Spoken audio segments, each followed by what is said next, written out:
Chapter 12. Harvest Home. On a fine afternoon in the last week of July, Gordon Zellaby, emerging from the post office, encountered a small family party coming from the church. It centred about a girl who carried a baby wrapped in a white woolen shawl. She looked very young to be the baby's mother, scarcely more than a schoolgirl. Zellaby beamed benevolently upon the group, and received their smiles in return. But when they had passed, his eyes followed the child carrying her child, a little sadly. As he approached the lich gate, the Reverend Hubert Leabody came down the path.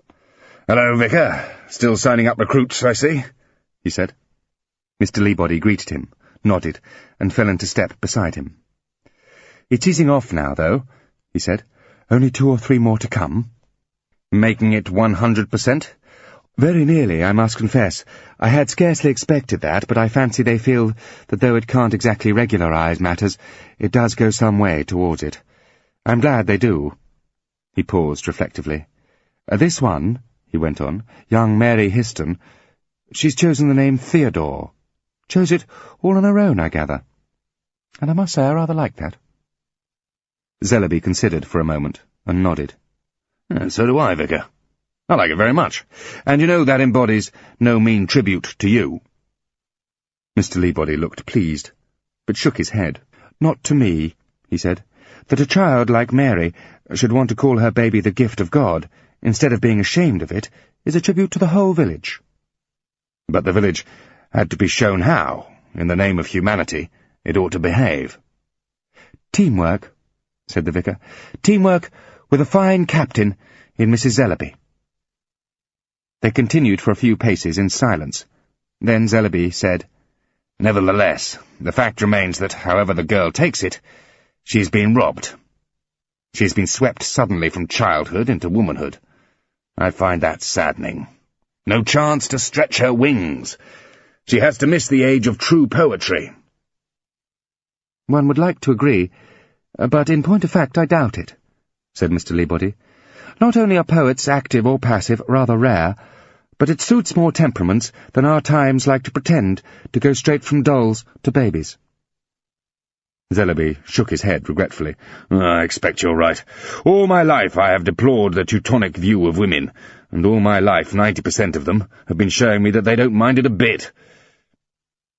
"There are some who certainly have not been robbed of anything," Mr. Leabody pointed out. "You're right. I've just been looking in on Miss Ogle. She hasn't. Still a bit bewildered, perhaps, but delighted too. You'd think it was all some kind of conjuring trick she'd invented for herself, without knowing how." He paused, and then went on, "My wife tells me that Mrs. Leabody will be home in a few days. We're most happy to hear that." "Yes, the doctors are very pleased. She's made a wonderful recovery." "And the baby's doing well?" "Yes," said Mr. Leabody, a shade unhappily. "She adores the baby." He paused at a gate which gave entrance to the garden of a large cottage set well back from the road. "Ah, yes," Zellaby nodded. "And how is Miss Forsham?" "Very busy at the moment. A new litter. She still maintains that a baby is less interesting than puppies, but I think I notice a weakening of conviction." "There are signs of that even in the most indignant," Zellaby agreed. "For my part, however, that is, as a male, I must admit to finding things a bit flat and half to the battle." "It has been a battle," agreed Mr. Leabody, "but battles, after all, are just the highlights of a campaign. There are more to come." Zellaby looked at him more attentively. Mr. Leabody went on, "Who are these children? There's something about the way they look at one with those curious eyes. They are strangers, you know." He hesitated, and added, "I realize it is not a way of thinking that will commend itself to you, but I find myself continually returning to the idea that this must be some kind of test." "But by whom? Of whom?" said Zellaby. Mr. Leabody shook his head. "Possibly we shall never know, though it has already shown itself something of a test of us here. We could have rejected the situation that was thrust upon us, but we accepted it as our own concern." "One hopes," said Zellaby, "one hopes that we did right." Mr. Leabody looked startled. "But what else?" "I don't know. How is one to know with strangers? Presently they parted. Mr. Leabody to make his call, Zellaby to continue his stroll with a thoughtful air. Not until he was approaching the green did his attention turn outward, and then it was caught by Mrs. Brinkman, still at some distance. One moment she was hurrying along towards him behind a new and shiny perambulator. The next, she had stopped dead, and was looking down into it in a helpless, troubled fashion. Then she picked the baby up, and carried it the few yards to the war memorial. There she sat down on the second step, unbuttoned her blouse, and held the baby to her. Zellaby continued his stroll. As he drew near, he raised his somewhat ramshackle hat. An expression of annoyance came over Mrs. Brinkman's face, and a suffusion of pink. But she did not move. Then, as if he had spoken, she said defensively, "Well, it's natural enough, isn't it?" "My dear lady, it's classical. One of the great symbols," Zellaby assured her. "Then go away," she told him, and abruptly began to weep. Zellaby hesitated. "Is there anything I can—" "Yes, go away," she repeated. "You don't think I want to make an exhibition of myself, do you?" she added tearfully. Zellaby was still irresolute. "She's hungry," Mrs. Brinkman said.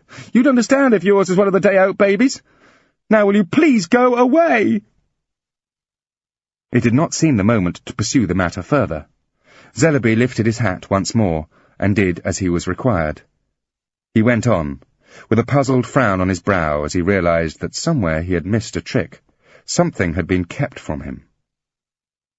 Halfway up the drive to Kyle Manor, the sound of a car behind him made him draw in to the side for it to pass. It did not pass, however. It drew up beside him. Turning, he saw not the tradesman's van he had assumed it to be, but a small black car with Ferrelyn at the wheel. "My dear," he said, "how nice to see you. I had no idea you were coming. I wish they wouldn't forget to tell me things." But Ferrelyn did not give him smile for smile. Her face, a little pale, remained tired-looking. "Nobody had any idea I was coming. Not even me. I didn't intend to come." She looked down at the baby in the carry-cot on the passenger seat beside her. "He made me come," she said. Thank you for watching the video. Subscribe to hear more great stories.